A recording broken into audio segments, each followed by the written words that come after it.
my battle lines, my guide in life, my doctor in the sick room, my lawyer in the courtroom, my healer, my deliverer, my peace, my joy bell ringer, my very best friend. And if you know him like I know him, you ought to make some noise right now. It ain't nobody like him. To the pastor of this house, Pastor Gilbert, to First Lady Britt, to Minister McCoy, Minister Seeley, Minister Cody, Minister Smith, Lady Smith, to our efficient speaker for today, Miss Sanaya Wallace. Can we give it up? She did, yeah. To the motherboard and the deacons, the choir singing so beautifully, our ushers, to my husband, my beau in his absence, giving honor to my pastor, Bishop Elect John Neal in his absence, and to my hands, my eyes, my feet, my ears, my mama Glenda. Y'all clap for my And we have a portion of our family who have journeyed with us here today. With my folks, can y'all stand real quick? With my folks, stand up. I got my mother in love, my manager Jay, assistant Ty, my Donna, Uncle Perry, Auntie Fat, Jayla, OJ, my aunties Priscilla, Phyllis, Evelyn, Lucille. I saw Deacon Billy Powell, Sister Glenda Powell, Blakely in the house today. Just another day's journey, and I'm just glad about it. I'm excited to be here with y'all today, and I thank you so much for the invitation to come. And my job today is really easy. I'm simply here to speak life into your life while activating the excellence that is already on the inside of you. The key is knowing who you are and whose you are for such a time as this. I am Mia Pippin George, Lady G, the real trendsetter. Let us pray. Father God, in the name of Jesus, thank you for this opportunity, God, to share the good news of you and your word. Please forgive me of my sins and allow Lady G to decrease as Daddy G increases. Please use me for your glory. I open my mouth so that you can speak through me. I ask that you allow me to see through your eyes and to hear through your ears so that your people may leave better than they came. In Jesus' name, amen. Listen, y'all, I am so excited about today. And let me just go on and tell y'all, I belong to the Noisy crew. Because see, when I look back over my life and I see all the great things that God has allowed for me, I just go into praise. And see me, I don't have to look far back. I can just look back to this moment. Because see, this morning when I rose, I didn't have no doubt. This morning when I got up out of my bed, I knew that the Lord would bring me out. See, this morning after I woke up, I got up. And that's a word for somebody right there. Wake up and get up. It's been plenty of mornings that I couldn't get up. So I bless God this morning for two pretty legs that work. See, I like to run. And I just believe that when God let me get up in the physical, he also let me get up in the spiritual. He let me get up out of some stuff. He let me get up out of depression. He let me get up out of oppression. He let me get up out of suppression. He let me get up so that I could encourage others to get up too. God let me get up so that I could tell you today to get your praise up. Get your praise up for what he has done. Get your praise up for what he is doing. Like my auntie say, where my praisers at? If you a praiser, can we just take a minute right here? Praise God like you already got it. Praise God like it's already yours. Praise God like your name already known. Praise Him like your healing is already here. Praise Him like you already got an approval letter in the mail. Praise Him like your bank account is already overflowed. Praise Him like the debt is already cleared. Praise Him like your degree has already been confirmed. Praise Him like your cries are already grown. Praise Him. Matter of fact, I dare you to praise Him. I dare you to praise Him and believe for better. I dare you to praise Him and believe for more. I dare you. My God is not slack concerning His promises to you. One thing that I have learned is that praise will confuse the enemy. Get yourself in a position of praise. I don't care what you're up against. I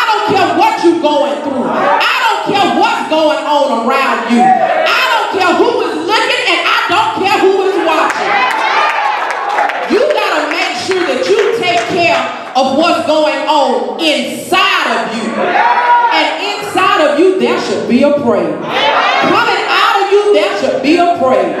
Coming out of your mouth, there should be a praise. On your lips, there should be a praise. Your life should be a reflection of praise. Let me tell you something. I am sick of downtrodden Christians. I'm sick of. Look at your neighbor and say, sick of. Sick of folks who are holler that they love the Lord, but can never even smile at folks. We blessed and highly favored, but we can never even give a kind word to the children. But can I help you today?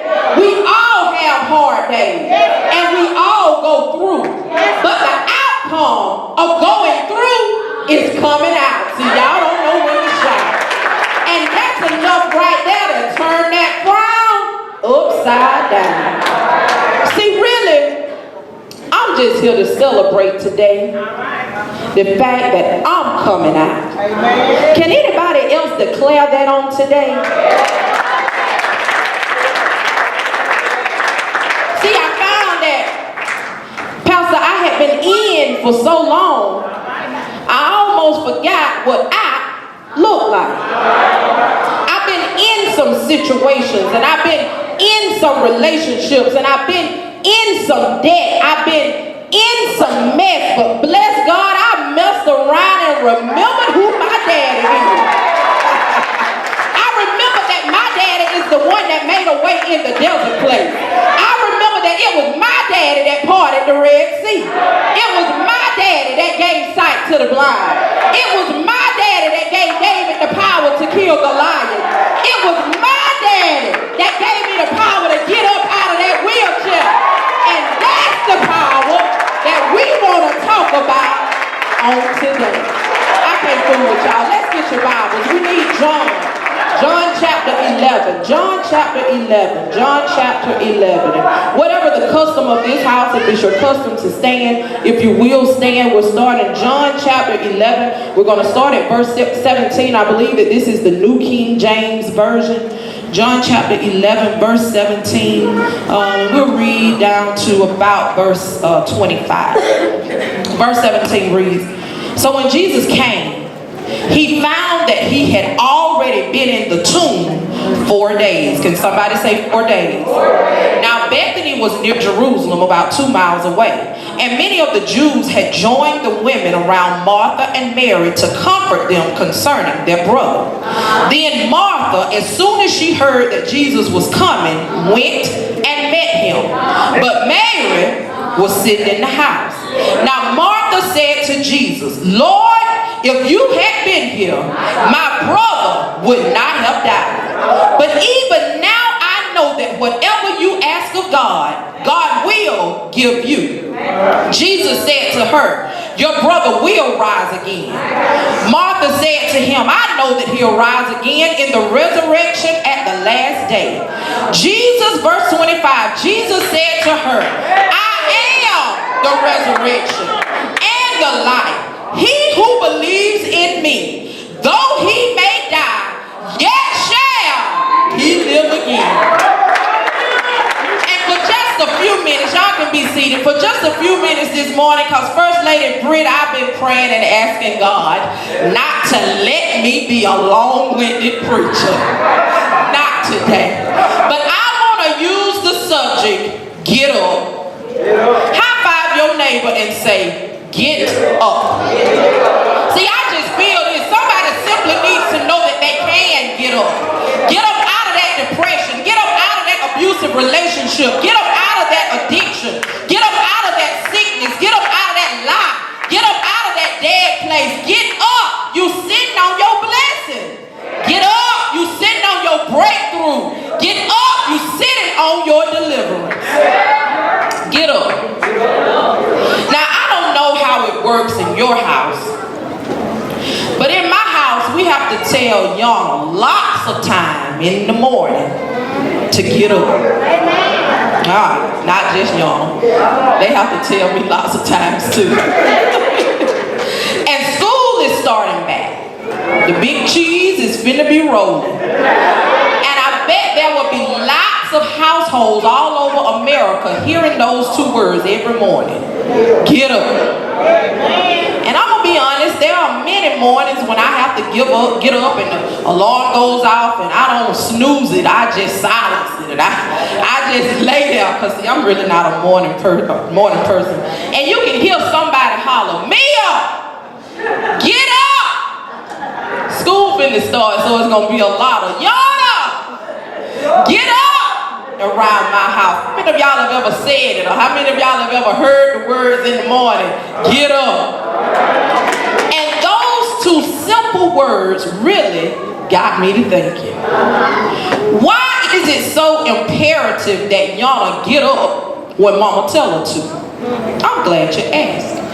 It's because Yana has a specified appointment at Early County Elementary School every morning at the same time.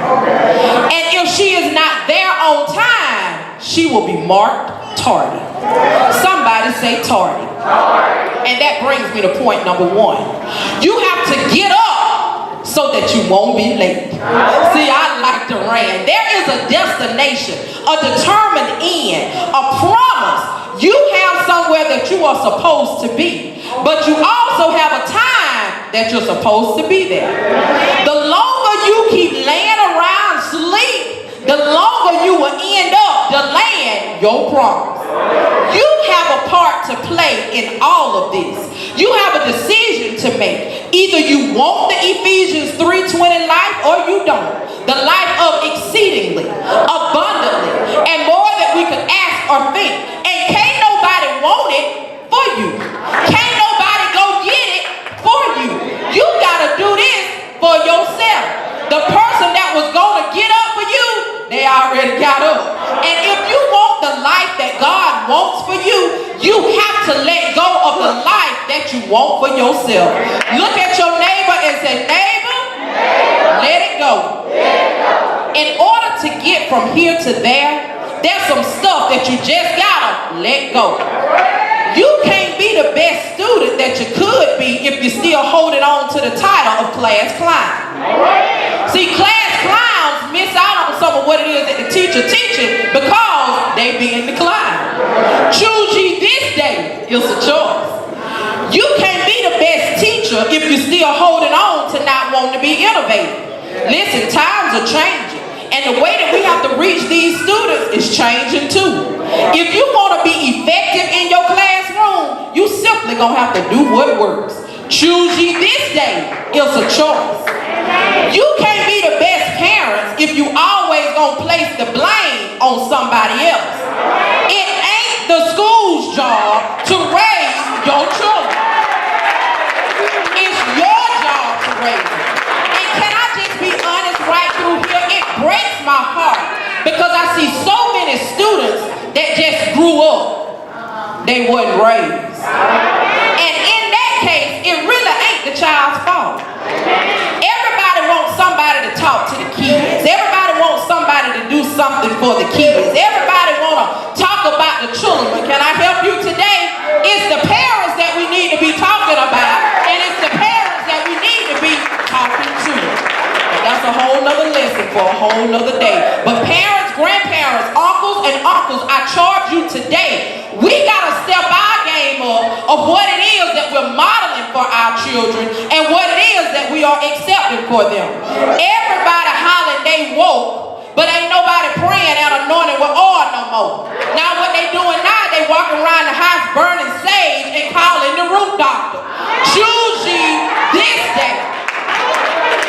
Can't no sage get no demon out your house. Demons tremble at the name of Jesus. We got to remember. Choose ye this way. Better throw that sage away and get some word in you. Proverbs 22:6 says, train up a child in the way that he should go. And even when he is old, he will not depart from it. Touch your neighbor and say, hey, that's that on that. When I look around and I think about the condition of our world, the condition of our communities, and the condition of our homes, my heart is really grieved. But then I remember that part of this has been a choice. We moved away from what it is that we know is right. And we started accepting any old thing that looked good and sounded good. Where is the sound doctrine? Where is the accountability? Where is the holiness? Where is the true freedom? Yeah, I said holiness with my ripped up jeans on. Where is the true freedom? It ain't but one place that it can be, right where it always has been. John 14:1, Jesus said, let not your heart be troubled. You believe in God, believe also in me. That's a decision. We have to choose not to let our hearts be troubled. We have to choose to put our works with our faith. We have to choose to get up for our community and get up for our children. If you see a problem, understand that because there is a problem, that means that a solution exists. Now, when I was teaching in the school system, I taught math. And the thing that I like about math is that there is always an answer. But the thing about a math problem is that you have to work it. Can I help you today? It's the same way with problems in your life. First of all, if the problem exists, that means that the solution does too. Let me differentiate the instruction right through here like I used to do in my classroom. See, sometimes in my class, I would give the students the problem, but I would also give them the solution. Why? Because my concern was not about the solution. My concern was about the process. Can somebody say process? My concern was about them showing their work. In this season, the solution is already here. Jesus is the answer to every single problem that we may ever have. But in order, Lady Britt, for us to get full credit, we got to show our work. We got to praise and we got to worship. We got to fast and we got to pray. We got to seek his face and we got to turn from our wicked ways. See, the Bible, that's like the teacher's answer key. The strategy is in the word. High five your neighbor and say, neighbor, I got my answer. Looking at our text for today, we know that this is the story of Lazarus being raised from the dead. And John 11 starts off with telling us that Lazarus was sick. Now Lazarus was Jesus' friend, and we find out here that Jesus' friend Lazarus was sick. But verse 4 says that when Jesus heard about Lazarus being sick, he said, this sickness is not unto death, but for the glory of God, that the Son of God may be glorified through it. And I just stopped by to encourage you today that your issues are not unto death, but simply for the glory of God. Whatever you're facing today, get that down in your spirit. Whatever it is that I'm facing today is simply for the glory of God. As school starts back, teachers, remember that the students who seem impossible to teach, they're not going to be the death of you. They are simply for the glory of God. Parents, when your students encounter bullies at school, remember you ain't got to post on Facebook how you fight children too, but that it is simply for the glory of God. Students, if you find yourself struggling in a subject, remember that it's simply for the glory of God. Because I have seen firsthand how God will take a struggle and turn it into a success story. He will take a bullet and turn it into a building block. He'll take that impossible student and turn him into an intelligent student. But first you have to allow Jesus to come. Because see, when Jesus comes, things gotta change. Who cares that they say they took prayer out of school? That was never the problem. The problem is that we had took prayer out of our home. Tell your neighbor, let him back in. John 11:17 shows us that Lazarus is no longer sick, but that he has died and has been in the tomb for how many days? 4 days. But this is when Jesus shows up on the scene. And I just came to tell somebody that when Jesus shows up on the scene, what he finds has to change.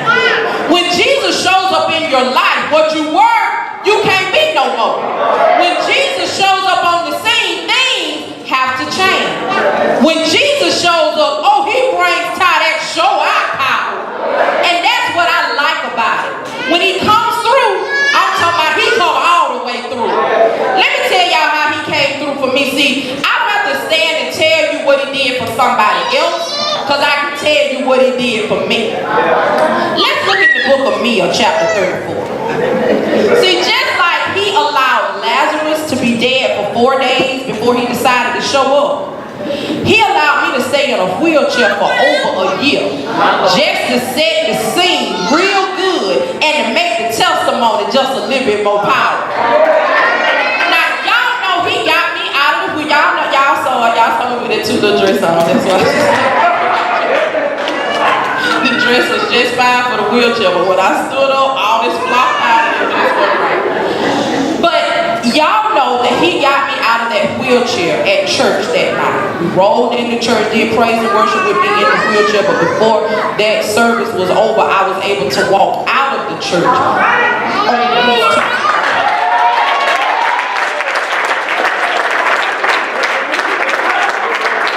check this out. I knew God was going to do that. I had no doubt about it. And I'm grateful for him getting me out of the chair. Don't misunderstand me. But my prayer before and after the chair was about something very personal to me. And I remember him telling me a few days post-wheelchair, as I was praying and I was saying, God, I know you're not going to be a one-hit wonder in my life. I heard him say, Mia, getting you out of that chair was to strengthen everybody else's faith. But I got something that I'm going to do just for you to strengthen your faith. Y'all, a few days later, I received notice in my email. Tap somebody and tell them, neighbor, it's 2019. God emailing blessings now. Y'all, I got an email notifying me that council deleted and removed from my credit report was $82,000.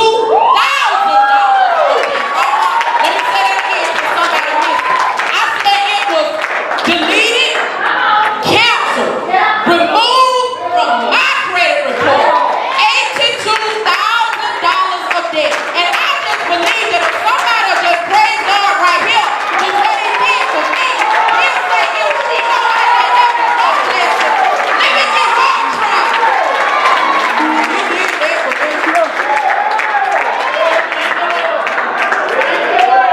So God got me out of a wheelchair that I had been in for over a year. Then a few weeks later, he got me out of $82,000 of debt. You can't tell me what my God won't do. The question is, are you a Mary or are you a Martha? Verse 20 says that Martha went out to meet Jesus while Mary stayed home grieving. Pastor Gilbert, I feel this thing in my belly because see, what has happened is that in our churches and in our communities, we got too many people that's just staying home grieving. Too many people see the problem, but they ain't doing nothing about the problem. And then it's just like the folks that say comfort and Mary. We got the committee that's co-signing all this hollering and crying, but ain't nobody doing none of the work. Listen, if you want to change, you gotta be the change. If you want better, you gotta go get better. If the schools and the communities are gonna get better, guess who gotta make them better? You! Stop waiting on somebody to do something for our children when we can do it ourselves. God has given you the ability to participate in your own rescue. But it starts with your decision to get up. Look at your neighbor and say, get up and use what you got. Honey, what God has given you is what you need. That idea, that vision, that burden in your heart, that's all you need to get up and do something about your situation. That's all you need to get up and go meet Jesus. That measure of faith that you have, that's all you need to move mountains in your life. That song in your heart, that's all you need. Stop looking for somebody else to do what it is that you can do. Stop waiting on somebody else to start what it is that you can start. You are enough. You are enough to get it done. You're smart enough with God's grace to figure it out. When you prove that you're serious,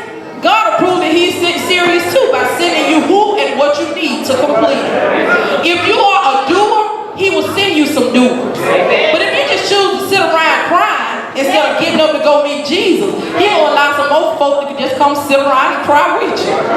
You are enough. You have to understand that. Stop focusing on what's wrong in your life and focus on what's right. Stop giving life to what you can't do and give life to what you can. You can do all things through Christ who strengthens you. You're fearfully and wonderfully made. You are the head and not the tail. You are above and not beneath. You are the lender and not the borrower. You are an heir and a joint heir. You are the loved of Christ. You are the called of Christ. You're what your family needs. You're what your school needs. You're what your church needs. You're what your community needs. It's you, baby. It's you.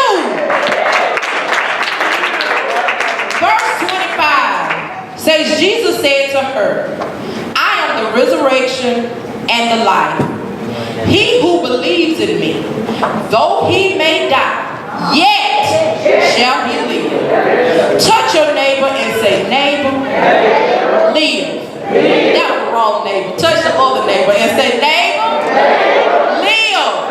Now this time we're going to make it personal. I want you to touch yourself and say, self, get up and live. Now this reminds me of the story of Little Red Riding Hood. Y'all remember how the story goes. Once upon a time there was a little girl who lived in a village near the forest. Whenever she went out, the little girl wore a red cloak, Red Riding Cloak, so everyone in the village called her Little Red Riding Hood. One morning, Little Red Riding Hood asked her mother if she could go and visit her grandmother, as it had been a while since they'd seen each other. The mother said, that's a great idea. So they packed a nice basket for Little Red Riding Hood to take to her grandmother. When the basket was ready, the little girl put on her red cloak and kissed her mother goodbye. Remember, go straight to Grandma's house, her mother cautioned. Don't dawdle along the way, and please don't talk to strangers. The woods are dangerous. Don't worry, Mommy, said Little Red Riding Hood. I'll be careful. And ain't that just how it is in our own lives? Every day we wake up, and then we get up, we leave the house with the purest of intentions. We say our little prayer, we play our gospel music, we read our affirmations, but when we get to that job with that unsaved body. When we get to the classroom with that kid that does more eye rolling than bowling. When we get to the church and that sister just won't speak. When we get to the grocery store and we run into that chick that does more picking than she do praying. Honey, that's why you have to be careful to follow strict instructions. Because the story says that, but when Little Red Riding Hood noticed some lovely flowers in the woods, she forgot her promise to her mother. She picked a few, watched the butterflies flit about for a while, listened to the frogs croaking, and then picked a few more. Little Red Riding Hood was enjoying the warm summer day so much that she didn't notice a dark shadow approaching out of the forest behind her. Suddenly, the wolf appeared beside her. What are you doing out here, little girl? The wolf asked in a voice as friendly as he could muster. I'm on my way to see my grandma, who lives through the forest near the brook, Little Red Riding Hood replied. Then she realized how late it was and quickly excused herself, rushing down the path to Grandma's house. The wolf, in the meantime, took a shortcut. The wolf, a little out of breath from running, arrived at Grandma's and knocked lightly on the door. Oh, thank goodness, dear. Come in, come in. I was worried sick that something had happened to you in the forest, said Grandma, thinking that the knock was her grandmother. The wolf let himself in. Poor Granny did not have time to say another word before the wolf gobbled her up. The wolf let out a satisfied burp and then poked through Granny's wardrobe to find a nightgown that he liked. He added a frilly sleeping cap, and for good measure, he dabbed some of Granny's perfume behind his pointy ears. Listen, that's exactly how that old sleuth will do, as my mother-in-law can call him. That old sleuth-foot, cock-eyed, bald-headed devil is just like that. Always somewhere lurking. He pure hates me, and I'm at a space in my life where I pure hate him too. Always trying to trick you. Always trying to make it seem like it look like something that it really ain't. The devil does not want you to know your truth because he's afraid that you'll get up and live in the truth. The devil knows that he can't take you out, so he does everything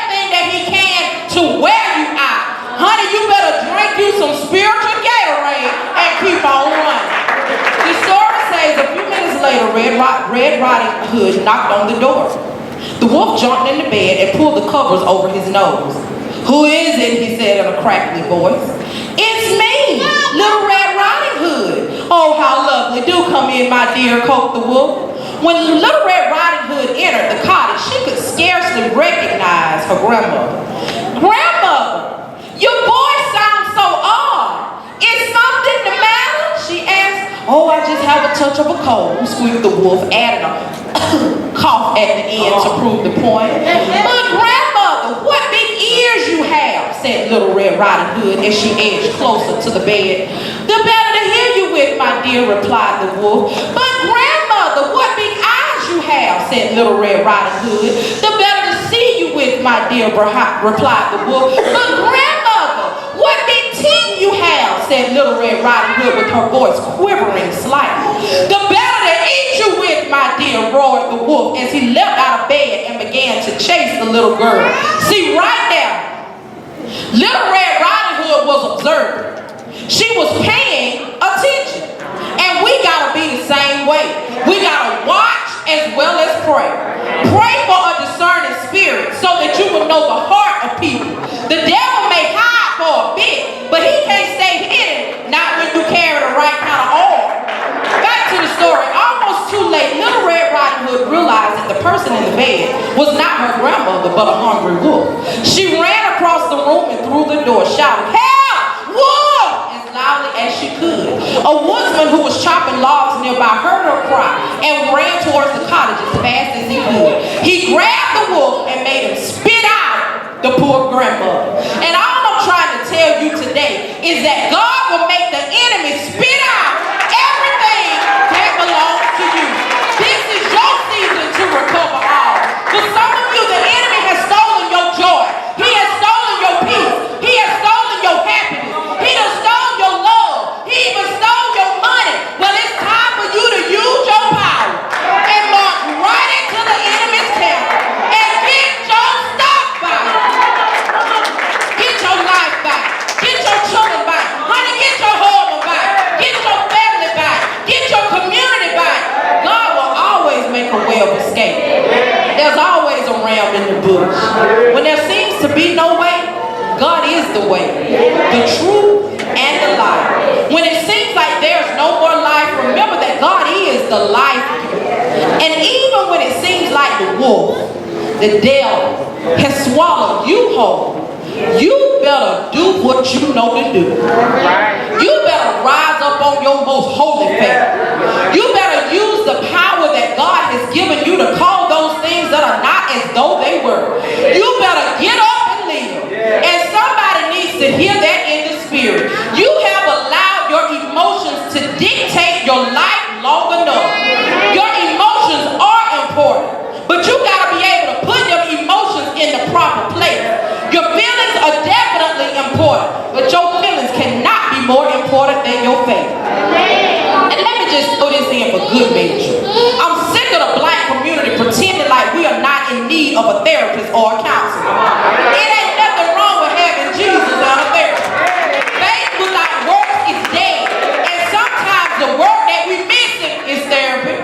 We can name it and we can claim it all day. But if our hearts and our minds are not ready to receive, we just speak in vain repetition. And consider for the sake of our children.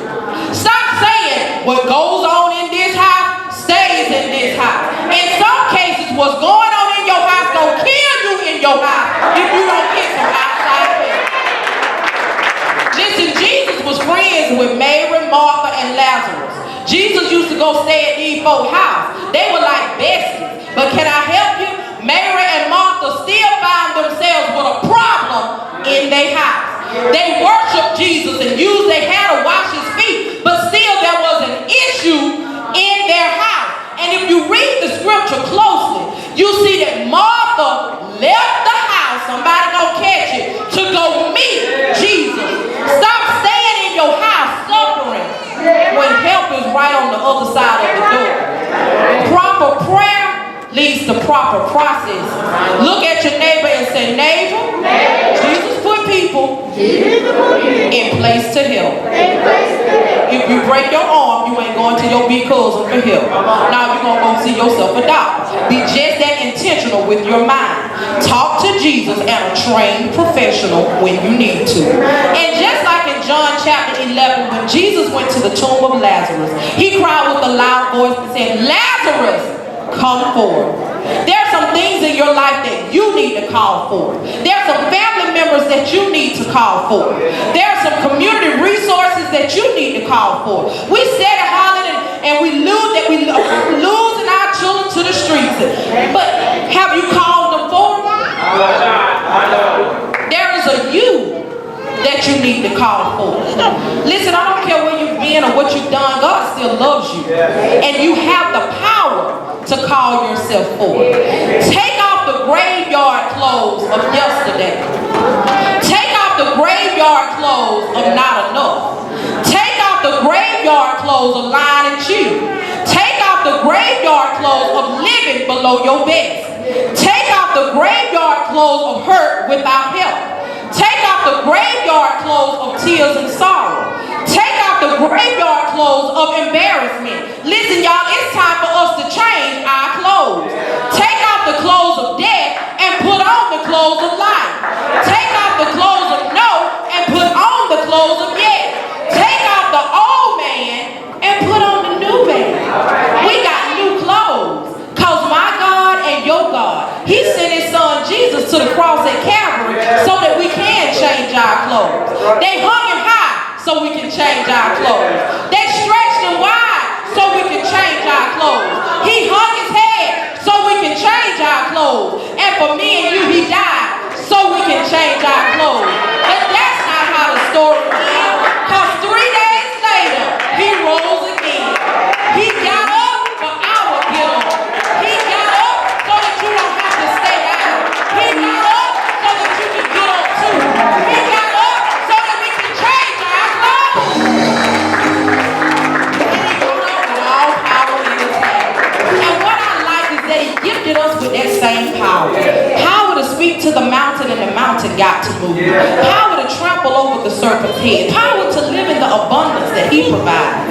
Power to wake up and power to get up. Listen, I'm done. But I just want to remind you that your best days are yet to come. Eyes have not seen and ears have not heard. Neither has it entered into the hearts of man the good thing that God has prepared for those who love him. My prayer is that you will stay beautiful, that you will stay purposeful, and by all means that you will stay real trendsetters. And whatever you do, remember, I don't care what the situation looked like. I don't care who broke your heart. I don't care how long it has been.